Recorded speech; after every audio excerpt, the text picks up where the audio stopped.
Hello friends, स्वागत है आप सभी लोगों का हमारे चैनल को स्टडी में। मैं कुमार बेस्ट। इस वीडियो के माध्यम से दोस्तों आपके यहाँ पर कराऊंगा केमिस्ट्री का दोस्तों पार्ट नंबर 16, अर्थात दोस्तों आपको रसायन विज्ञान का पार्ट नंबर 16 मिलेगा। इससे पहले दोस्तों आपको 15 भागों में महत्वपूर्ण क्वेश्चन कराए जा चुके हैं, जहां पर दोस्तों आपने यदि देखा हो तो आपको बार बार जो क्वेश्चन पूछे गए हैं वही आपको बताए गए हैं दोस्तों। तो इसीलिए आप उनको भी देख लेंगे लगातार। यदि आपने ना देखा हो पूरी श्रृंखला को दोस्तों आप लगातार क्वेश्चनों को क्लियर करते रहेंगे, ताकि आपके एग्जाम में आने पर दोस्तों आप इन क्वेश्चन को आराम से कर पाएं। और आज भी दोस्तों आपको महत्वपूर्ण क्वेश्चन मिलेंगे जो आपके बार बार एग्जाम में पूछे गए हैं और जिनकी बहुत बहुत पूछे जाने की संभावनाएं रहती हैं। तो आराम से दोस्तों आप कॉपी और पेन निकाल लेंगे और सारे क्वेश्चन जो भी यहाँ पर आपको मिलेंगे दोस्तों उनको आराम से नोट करते रहेंगे। तो शुरू करते हैं क्वेश्चन को। आराम से आप देखें दोस्तों वीडियो को शुरू से लेकर आखिर तक।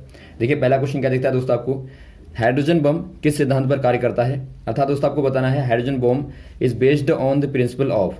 दोस्तों यहाँ पर देखिए जो आपका हाइड्रोजन बम होता है दोस्तों, हाइड्रोजन जो बॉम होता है वो दोस्तों आपका प्रिंसिपल यदि आपको पूछा जाए, अर्थात दोस्तों आपको सिद्धांत पूछा जाए तो क्या कह देंगे दोस्तों आप। ये आपका करता है दोस्तों न्यूक्लियर फ्यूजन पे दोस्तों। फ्यूजन कहने का मतलब है दोस्तों आपका संलयन पर कार्य करता है, नाभिकीय संलयन आप कह देंगे। तो नाभिकीय संलयन पहला वाला ऑप्शन दिखता है, तो ए वाले में आप टिक करेंगे। यहाँ पर होता क्या है दोस्तों, देखिए यहाँ पर आपके हाइड्रोजन के आइसोटोप लिए जाते हैं। आइसोटोप कहने का मतलब है दोस्तों हाइड्रोजन के समस्थानिक लिए जाते हैं दोस्तों। मान लीजिए इस प्रकार से लिए गए हैं, तो इनको एक फोर्स के द्वारा आपस में प्रेशर किया जाता है, आपस में एक प्रकार से दबाया जाता है दोस्तों। तो ये क्या करते हैं, ये दोस्तों आपके हीलियम के दोस्तों आइसोटोप में कन्वर्ट हो जाते हैं। तो हीलियम के आइसोटोप में कन्वर्ट होने में दोस्तों क्या होता है, देखिए इनमें एक प्रकार का मास डिफेक्ट आता है। मास डिफेक्ट अर्थात दोस्तों द्रव्यमान में दोस्तों क्या आ जाती है, कमी आ जाती है। और जो कमी होती है दोस्तों, मान लीजिए जो आपका मास यहाँ से गायब हुआ होगा वो दोस्तों आपका एनर्जी में कन्वर्ट हो जाता है, एनर्जी में कन्वर्ट हो जाएगा। आपने देखा होगा दोस्तों मास एनर्जी इक्वेशन को देखें, इक्वल टू mc² आइंस्टाइन की। तो यहाँ से दोस्तों आप क्लियर देखते हैं जो द्रव्यमान होता है दोस्तों वो आपका ऊर्जा में कन्वर्ट हो जाता है। तो यही प्रिंसिपल दोस्तों यहाँ पर आपका लगता है। तो ये जो ऊर्जा होती है दोस्तों, यही एक प्रकार से जो आपकी हाइड्रोजन बम में ऊर्जा होती है एक्सप्लोजन के तौर पे कार्य करती है। तो यहाँ पर आप कह देंगे दोस्तों आपका नाभिकीय संलयन होता है। और यदि दोस्तों आपको एटम बम पूछा जाए, एटम बम जो होता है दोस्तों, या फिर आपके यहाँ परमाणु बम जो होता है, वहाँ पर दोस्तों आपका नाभिकीय विखंडन अर्थात दोस्तों न्यूक्लियर फिशन होता है। तो दोनों का आप ध्यान देंगे।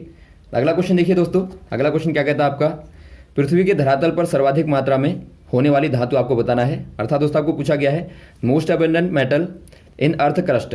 यदि आप बात करें दोस्तों मोस्ट अबंडेंट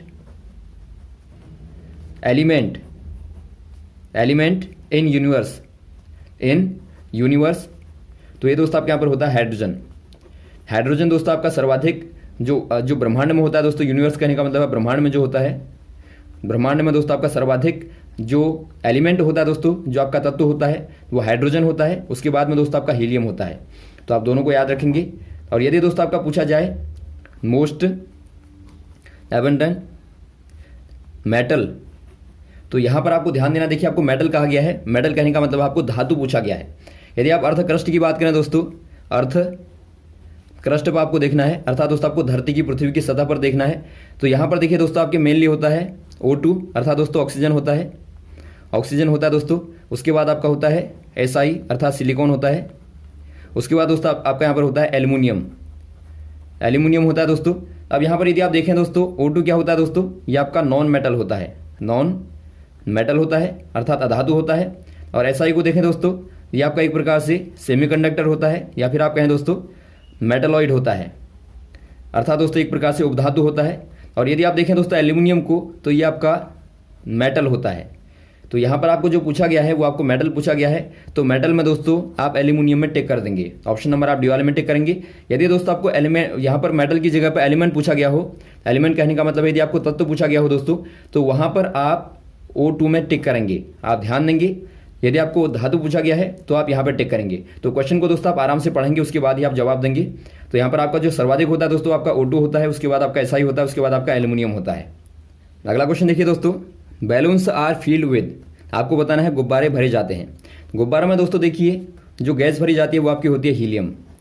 हीलियम क्यों भरी जाती है दोस्तों, क्योंकि हीलियम क्या होती है, एक प्रकार की ये दोस्तों आपकी निष्क्रिय होती है, या फिर आप कहें दोस्तों नोबल गैस होती है, या फिर आप कहें दोस्तों एक प्रकार से नॉन रिएक्टिव गैस होती है। इसीलिए आप हीलियम का इस्तेमाल करते हैं। जबकि हाइड्रोजन दोस्तों आपकी इससे भी हल्की होती है, लाइटर होती है, लेकिन आप इसका इस्तेमाल नहीं करते क्योंकि दोस्तों ये आपकी रिएक्टिव होती है। तो यहाँ पर आप कह देंगे दोस्तों आपका हीलियम भरी जाती है, ऑप्शन नंबर बी वाला। अगला क्वेश्चन देखिए दोस्तों, which catalyst is used for the synthesis of vanaspati ghee. आपको बताना है किस उत्प्रेरक का उपयोग वनस्पति घी बनाने में किया जाता है।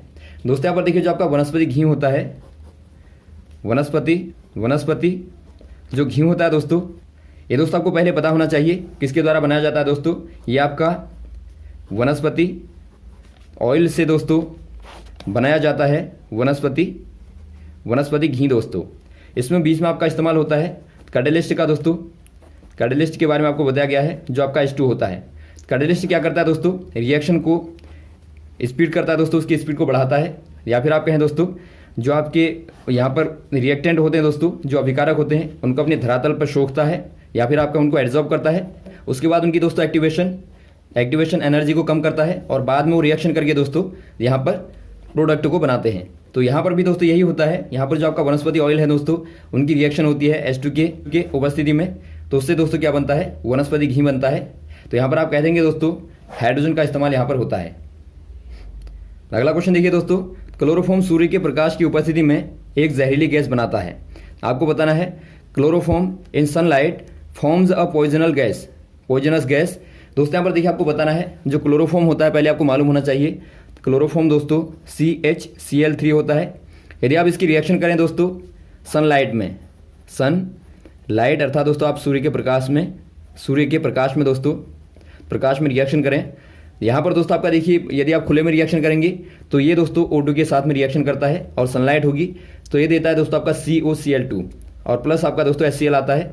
जो यहाँ पर आपका COCl2 है दोस्तों, इसको आप कार्बोनिल क्लोराइड कहते हैं या फिर दोस्तों आप इसको कह देते हैं फॉस्जीन होती है दोस्तों, जो कि एक प्रकार की जहरीली गैस होती है दोस्तों, अर्थात पॉइजनस गैस होती है। तो यहाँ पर आप कह देंगे दोस्तों फॉस्जीन बनती है। ऑप्शन नंबर आपका बी वाला सही हो जाएगा, फॉस्जीन दोस्तों। ऑप्शन नंबर आपका हो जाएगा बी वाला। अगला क्वेश्चन देखिए दोस्तों, स्टेनलेस स्टील में प्रयुक्त होने वाला लोहे के साथ में धातु कौन सी है। अर्थात दोस्तों आपको बताना है the important metal used with iron in stainless steel is. दोस्तों यहाँ पर देखिए जो आपका स्टेनलेस स्टील होता है दोस्तों, इसकी क्या खासियत होती है। ये दोस्तों आपका बहुत ज़्यादा स्ट्रॉन्ग होता है, मजबूत होता है दोस्तों, और साथ में ये आपका दोस्तों एक प्रकार से जंग रोधी होता है। अर्थात दोस्तों इस पर जंग नहीं लगती है दोस्तों, ये आपका नॉन रस्टिंग होता है। नॉन रस्टिंग कहने का मतलब है दोस्तों इस पर जंग नहीं लगती। तो इसमें दोस्तों क्या मिलाया जाएगा, कॉपर या जिंक या क्रोमियम या एल्युमिनियम। इसमें दोस्तों आयरन के साथ में मेनली मिलाया जाता है क्रोमियम को दोस्तों। तो यहाँ पर आप कह देंगे क्रोमियम को आप दोस्तों मिलाते हैं, उसी के द्वारा दोस्तों यहाँ पर जंग भी नहीं लगता है। तो ऑप्शन नंबर यहाँ पर आपका हो जाएगा सी वाला, क्रोमियम। अगला क्वेश्चन देखिए दोस्तों, संतरे में पाया जाने वाला अम्ल है। आपको बताना है दोस्तों विच एसिड प्रेजेंट इन ऑरेंज। दोस्तों यहाँ पर देखिए बार बार क्वेश्चन पूछे जाते हैं एसिडों के बारे में। जो ऑरेंज में होता है दोस्तों, अर्थात संतरे में जो होता है वो आपका होता है सिट्रिक एसिड होता है। और वैसे ही दोस्तों आपका लेमन में अर्थात नींबू में दोस्तों क्या होता है, इसमें भी दोस्तों आपका सिट्रिक होता है। और वैसे ही दोस्तों यदि आप बात करें टोमेटो की, टोमेटो अर्थात दोस्तों आपका टमाटर में जो होता है वो आपका होता है दोस्तों सिट्रिक होता है, प्लस दोस्तों आपका ऑक्जेलिक होता है। यहाँ पर आप ध्यान देंगे ये आपका दोस्तों क्या होता है, ड्यूल एसिडिक होता है दोस्तों। तो अर्थात दो प्रकार के अम्ल दोस्तों इसमें पाए जाते हैं। तो आपको जो भी दिया होगा वहाँ पर आप आराम से बता देंगे। और वैसे ही दोस्तों जो आपका दही होता है, कर्ड होता है या फिर आप कहें दही होता है दोस्तों, वहाँ पर होता है लैक्टिक एसिड होता है, जो कि दोस्तों लैक्टोबैसिलस नामक बैक्टीरिया के द्वारा होता है। तो यहाँ पर आपको ये भी बार बार पूछा जाता है कि बताइए दही में या फिर आप कहें दूध में दोस्तों जो खट्टापन होता है वो किसके कारण होता है। तो वहाँ पर आप बता देंगे दोस्तों लैक्टिक एसिड के कारण होता है। और वैसे ही दोस्तों जो आपका विनेगर होता है दोस्तों, अर्थात आप सिरका बोलते हैं इसको। तो सिरके में दोस्तों आपका होता है एसिटिक एसिड दोस्तों आपका पाया जाता है, जो यहाँ पर आपका दिखता है। ऑप्शन नंबर आपका डी वाला दोस्तों आपका सिरके में होता है। तो यहाँ पर जो आपको पूछा गया दोस्तों आपका हो जाएगा सिट्रिक एसिड, जो कि आपका दोस्तों संतरे में पाया जाता है। तो ऑप्शन नंबर ए वाले में आप टिक कर देंगे। अगला क्वेश्चन देखिए दोस्तों, K4FeCN6 में Fe की ऑक्सीकरण संख्या क्या होगी। अर्थात दोस्तों आपको पूछा गया है the oxidation state of iron in K4FeCN6। दोस्तों यहाँ पर देखिए जो आपका K4FeCN6 है दोस्तों, क्या है ये दोस्तों एक प्रकार का कॉम्प्लेक्स है। कॉम्प्लेक्स कहने का मतलब है दोस्तों यहाँ पर आपके बहुत सारे नॉन मेटल आपके मिले रहते हैं। तो एक प्रकार का दोस्तों क्या बनता है, एक न्यूट्रल दोस्तों कॉम्प्लेक्स बनता है। अब यहाँ पर देखिए दोस्तों, आपको जब भी ऑक्सीडेशन नंबर निकालना होगा तो आप क्या करेंगे, पहले आप दोस्तों पोटेशियम का, यहाँ पर आपको पोटेशियम दिखता है, के दिखता है दोस्तों, इसका देखेंगे आप चार्ज, या फिर आप कहें दोस्तों इसका ऑक्सीडेशन नंबर आप देखेंगे। जो के होता है दोस्तों, ये आपका एक प्रकार से पॉजिटिव लिगेंड होता है दोस्तों। तो यहाँ पर आपका इसका क्या हो जाएगा दोस्तों, +1 होता है। और वैसे यदि आप बात करें CN की दोस्तों, तो CN एक प्रकार का नेगेटिव लिगेंड होता है। तो नेगेटिव लिगेंड होगा दोस्तों, तो इसका क्या हो जाएगा, -1 होता है। और यहाँ पर आपको निकालना है Fe का, निकालना है दोस्तों। तो Fe का दोस्तों यहाँ पर आप क्या मान लेंगे, आप ऑक्सीडेशन नंबर दोस्तों Fe का मान लेंगे X है। और आप देखते हैं दोस्तों ये पूरा कॉम्प्लेक्स क्या है, ये आपका दोस्तों न्यूट्रल है। न्यूट्रल कहने का मतलब है दोस्तों टोटल चार्ज क्या होगा, टोटल चार्ज जो होगा दोस्तों वो आपका 0 होगा। तो यहाँ पर आप क्या मान लेंगे दोस्तों, K4 कहने का मतलब है 4 × K में जो चार्ज होता है, और प्लस आपका दोस्तों Fe का जो आपने माना है X, और प्लस आपका यहाँ पर देखिए आपका 6 है, तो आपका 6 यहाँ पर कर देंगे, गुणा इंटू कर देंगे, और CN का दोस्तों क्या आ जाएगा, चार्ज आ जाएगा, और बराबर दोस्तों टोटल चार्ज आपका 0 आ जाएगा। यदि आपका दोस्तों यहाँ पर -1 लगा हो या +1 लगा हो दोस्तों, तो इक्वल टू आप क्या करेंगे, -1 या +1 यहाँ पर कर देंगे। जो भी यहाँ पर आपको लिखा गया होगा उसको आप लिखेंगे। तो यहाँ पर आपका कुछ नहीं होगा, तो वहाँ पर दोस्तों आप 0 मान लेंगे। अब यहाँ पर देखिए क्या करेंगे आप, 4 × K के स्थान पर दोस्तों आप रखेंगे +1, और +1 हो जाएगा, और प्लस X को दोस्तों आप X रखेंगे, और प्लस आपका दोस्तों 6 × CN को आप रखेंगे -1, तो बराबर आपको क्या मिलेगा, 0।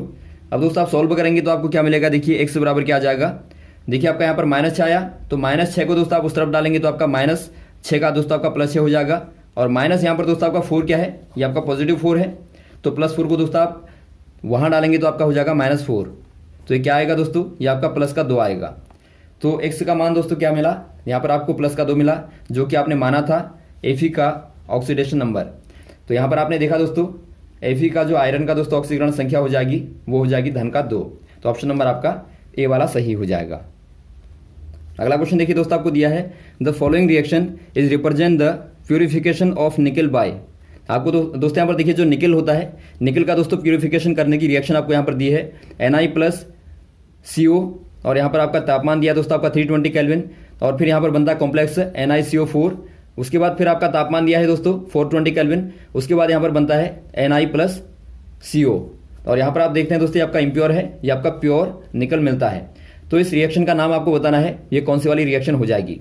यहाँ पर देखिए दोस्तों पहले क्या था, आपका निकल इम्प्योर फॉर्म में था दोस्तों, अशुद्ध रूप में था, तो आपने दोस्तों कार्बन मोनोऑक्साइड का या फिर आप कहें दोस्तों कार्बोनिल ग्रुप का इस्तेमाल किया यहाँ पे, तो आपको मिला निकल कार्बोनिल, टेट्रा कार्बोनिल निकल कॉम्प्लेक्स मिला दोस्तों आपको। उसके बाद आपने दोबारा से तापमान दिया 420 केल्विन का, तो यहाँ पर दोस्तों आपको प्योर निकल मिलता है, प्योर निकल मिलता है दोस्तों, प्लस आपका कार्बोनिल ग्रुप आपका दोस्तों यहाँ पर अलग हो जाता है, एक्सट्रैक्ट हो जाता है।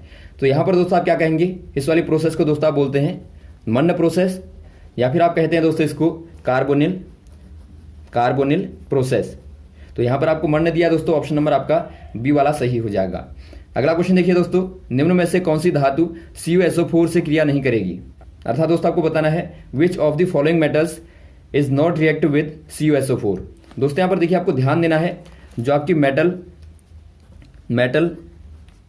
रिएक्टिव सीरीज होती है दोस्तों, तो यहाँ पर दोस्तों आपको मेटल रिएक्टिव सीरीज को याद रखना है। इसमें क्या होता है दोस्तों, इसमें पहले आपका आता है पोटेशियम, उसके बाद में आता है सोडियम, उसके बाद में आता है कैल्शियम, उसके बाद में आता है मैग्नीशियम, उसके बाद में दोस्तों आता है एल्युमिनियम, उसके बाद आता है कार्बन, उसके बाद आता है जिंक, उसके बाद में आता है आयरन, उसके बाद में आता है SN स्टील, उसके बाद में दोस्तों आपका आता है PB, उसके बाद में दोस्तों आपका आता है हाइड्रोजन, उसके बाद आता है कॉपर, उसके बाद आता है सिल्वर, उसके बाद आता है AU, और उसके बाद दोस्तों आता है प्लेटिनम। तो यहाँ पर आप देखते हैं दोस्तों कॉपर को आपको पूछा गया, CuSO4 का पूछा गया है। तो यहाँ पर दोस्तों जो कॉपर के पहले आने वाले हैं, लाइज बिफोर कॉपर कहेंगे दोस्तों आप, तो पहले आने वाले हैं दोस्तों ये सारे के सारे क्या कर देंगे, कॉपर को दोस्तों यहाँ से डिस्प्लेस कर देंगे। लेकिन जो आपके नीचे वाले हैं दोस्तों कॉपर के, वो कॉपर को यहाँ से डिस्प्लेस नहीं कर पाएंगे। तो आराम से आप देखते हैं दोस्तों जो आपका सिल्वर होता है वो आपका बाद में आता है, तो इसीलिए दोस्तों Ag जो है ये CuSO4 से रिएक्शन नहीं कर पाएगा। तो ऑप्शन नंबर आपका डी वाला सही हो जाएगा। और इसके आधार पर दोस्तों बहुत सारे क्वेश्चन आते हैं, जो आपका सक्रिय, इसको आप बोलते हैं सक्रिय धातु सक्रिय श्रेणी बोलते हैं। इसके आधार पर दोस्तों बहुत सारे क्वेश्चन आते हैं, तो आप इनका क्रम आराम से याद रख लेंगे ताकि आप क्वेश्चनों को आराम से कर पाएं। तो वहाँ पर दोस्तों आपका रिएक्शन न करने का आपका यही रीज़न होता है कि आपका ये कम रिएक्टिव होता है। तो ऑप्शन नंबर आपका हो जाएगा दोस्तों डी वाला। तो यहाँ तक दोस्तों आप क्वेश्चन को तैयार कीजिए। इसके बाद में दोस्तों आपको लगातार श्रृंखला में क्वेश्चन को कराते रहेंगे। Okay, thanks. जय हिंद, जय भारत।